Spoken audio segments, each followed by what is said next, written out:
On voit le pays descendre dans les bas-fonds de plus en plus. C'est un truc de fou. Et là, avant, on ne le sentait pas. Aujourd'hui, de jour en jour, tu vois que la France est devenue catastrophique.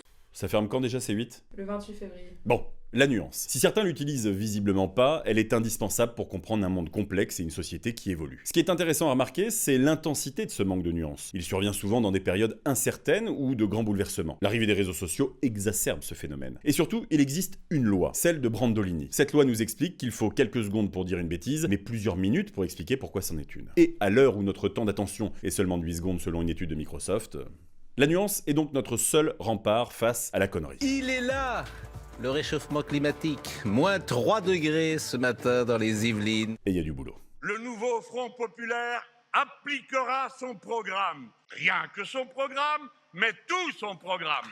Et ça s'étonne après de ne pas être convié aux négociations. Mais la nuance, on l'a aussi perdue dans notre vie quotidienne. Quoi ? Tu ne bois pas ce soir ? Mais t'es devenu chiant. T'es pas choqué qu'il y ait maintenant des homos dans les Disney ? Bah t'es un woke. Tu critiques ces news ? Gauchiste de m***. Est-ce qu'on est prêt à accepter qu'une réponse ne tienne pas en 280 caractères et que parfois il faut accepter de dire je sais pas. Parce que si on abandonne la nuance, on abandonne aussi la démocratie. Les amalgames, le populisme gagnent quand tout devient caricature. Ils gagnent quand on arrête de chercher à comprendre l'autre et qu'on préfère crier plus fort que lui. Mais la nuance, elle ne crie pas, elle construit. Alors à nous de voir si on veut bâtir un pont ou continuer à creuser des fossés.